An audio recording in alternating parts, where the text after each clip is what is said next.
जहां सच छुपा है धुएं और रहस्यों के पीछे। 15 अगस्त 2006 की वो सुबह जब एक धमाके ने बदल दी एक पत्रकार की जिंदगी। सवाल था, क्या ये आतंकवाद था या सियासत का खेल? ये है जिज्ञासा की कहानी, जहां सच की कीमत है जान। मुंबई की रातें कभी नहीं सोती। यहाँ की हवा में हमेशा गूंजती सायरन की आवाजें, ट्रैफिक का शोर और समुद्र की नमकीन खुशबू मिली होती है। पर 15 अगस्त 2006 की वो सुबह शहर की खामोशी को चीरते हुए आई।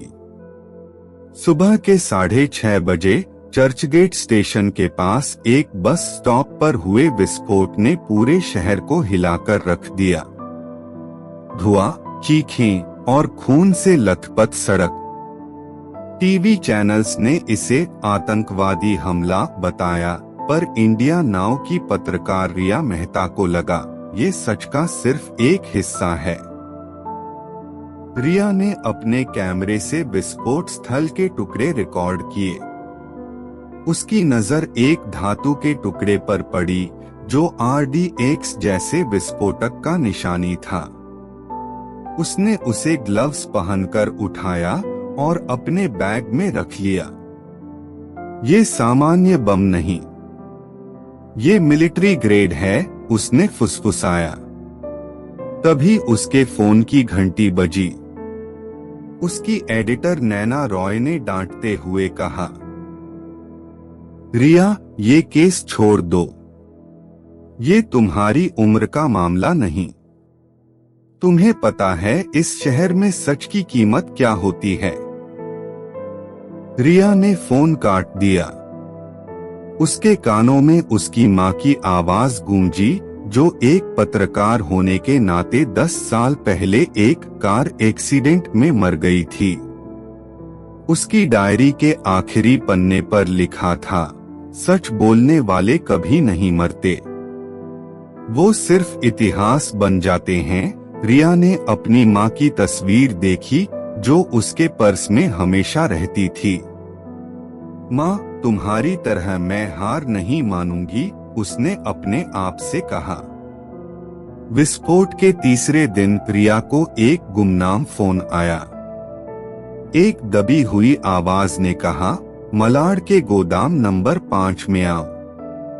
अगर जिंदा रहना चाहती हो। फोन कट गया। रिया ने अपना बैग पैक किया, camera, voice recorder, paper spray और एक छोटी चाकू। वह जानती थी यह जोखिम भरा है, पर उसकी जिज्ञासा उसे खींच रही थी। गोदाम का रास्ता सुनसान था। बारिश की बूंदें उसके चेहरे पर गिर रही थीं और हवा में सीलन की गंध थी। अंदर जाते ही उसने एक बूढ़े आदमी को देखा, जिसके हाथ में एक फाइल थी। मैं कर्नल रघुवंशी हूँ और मैंने वो देख लिया जो मुझे नहीं देखना चाहिए था, उसने कांपते हुए कहा। फाइल में 2002 के एक गुप्त आर्मी ऑपरेशन के दस्तावेज थे, जिसमें महाराष्ट्र के नेता विक्रम सिंह का नाम बार बार आ रहा था। विक्रम ने ये विस्फोट करवाया है ताकि वो नया आतंकवाद विरोधी कानून पास करवा सके। इससे उसे हथियार डील में 500 करोड़ का कमीशन मिलेगा। रिया ने फाइल पकड़ी, पर तभी गोदाम के बाहर कार के टायरों की चीख सुनाई दी। कर्नल रघुवंशी ने उसे खिड़की से धक्का दिया, भागो। वो आ गए। गोलियों की आवाज ने हवा को चीर दिया। रिया ने अपने जूते खोलकर पीछे की गली में भागना शुरू किया। उसके पीछे 2 मास्क पहने हुए आदमी थे।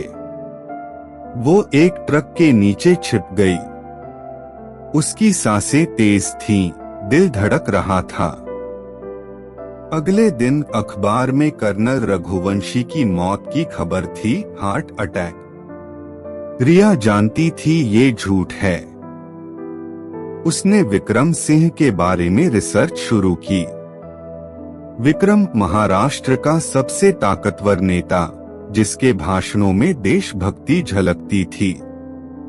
पर रिया को पता चला 2002 में विक्रम ने एक आतंकवादी ऑपरेशन का नेतृत्व किया था, जिसमें 15 निर्दोष गांव वाले मारे गए थे। उस ऑपरेशन का एक गवाह रामू रिया से मिला। उसकी आंखों में डर था। विक्रम साहब ने हमें धमकाया। कहा अगर किसी ने सच बोला तो उसकी बेटी को मार देंगे। मेरी बेटी अभी स्कूल जाती है। मैं चुप रहूंगा, रामू ने रोते हुए कहा। रिया ने उसे समझाया, अगर तुम चुप रहे तो और लोग मरेंगे, पर रामू ने मना कर दिया। रिया ने विक्रम के स्विस बैंक अकाउंट के ट्रांजैक्शन हैक किए। एक हैकर कबीर ने उसकी मदद की, जिसने बताया विक्रम ने पिछले 5 साल में 200 करोड़ रुपए विदेशी बैंक में जमा किए हैं। ये पैसे हथियार डीलरों से आए हैं। कबीर ने एक वीडियो भेजा। विक्रम एक अंधेरे कमरे में एक आदमी से बात कर रहा था। इस बिल के पास होते ही हमें 500 करोड़ मिलेंगे, विक्रम ने कहा। पर जैसे ही रिया ने ये सबूत इकट्ठा किए, उसके घर में चोरी हो गई। लैपटॉप, फाइलें, पेन ड्राइव, सब गायब। उसकी एडिटर नैना ने उसे फोन किया। रिया, ये लड़ाई तुम हार चुकी हो। विक्रम तुम्हारे हर कदम पर नजर रखे हुए है। रिया को एहसास हुआ, नैना, जिस पर उसे भरोसा था, वो विक्रम की पुरानी प्रेमिका थी। एक फ्लैशबैक में दिखा, नैना और विक्रम एक पुराने रेस्तरां में बैठे थे। तुम्हें पता है, मैं तुम्हारे बिना नहीं रह सकती, नैना ने कहा था। विक्रम ने उसका हाथ थामा। मैं तुम्हें हमेशा सुरक्षित रखूंगा। रिया ने नैना के ऑफिस की फाइलें चेक की। उसे एक पुराना फोटो मिला, नैना और विक्रम हाथों में हाथ डाले हुए। तुमने मुझे धोखा दिया, रिया ने गुस्से में फोन किया। नैना ने ठंडे स्वर में कहा, तुम्हारी माँ ने भी यही गलती की थी। सच की कीमत जानती हो तो भाग जाओ। अंतिम दिन, रिया ने लाइव टीवी पर सच उजागर करने का फैसला किया। उसने अपने दोस्त राजू को फोन किया, अगर कुछ हो जाए तो ये पेन ड्राइव मीडिया को दे देना। पेन ड्राइव में विक्रम का वीडियो था। स्टूडियो में घुसते ही लाइट्स गुल हो गईं। अंधेरे में किसी ने उसके मुंह पर कपड़ा डाला और फिर सन्नाटा।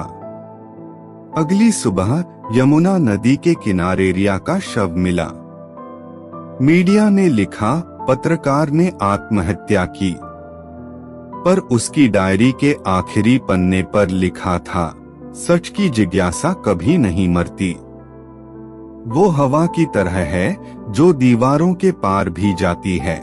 राजू ने पेन ड्राइव मीडिया को दे दी और अगले दिन पूरा देश विक्रम के खिलाफ चिल्ला उठा। रिया मेहता की कहानी खत्म हो गई, पर उसकी जिज्ञासा जिंदा है, क्योंकि सच कभी दफन नहीं होता, बस इंतजार करता है एक नई सुबह का। जिज्ञासा द क्वेस्ट। अगर आपको ये ऑडियो स्टोरी पसंद आई हो तो लाइक करें, अपने विचार कमेंट में जरूर बताएं और ऐसे ही फिल्मों की कहानियां सुनने के लिए चैनल सिनेमेवर्सीडेट्स को सब्सक्राइब करना ना भूलें। मिलते हैं अगली कहानी में, तब तक के लिए खुश रहिए और जुड़े रहिए सिनेमेवर्सीडेट्स के साथ।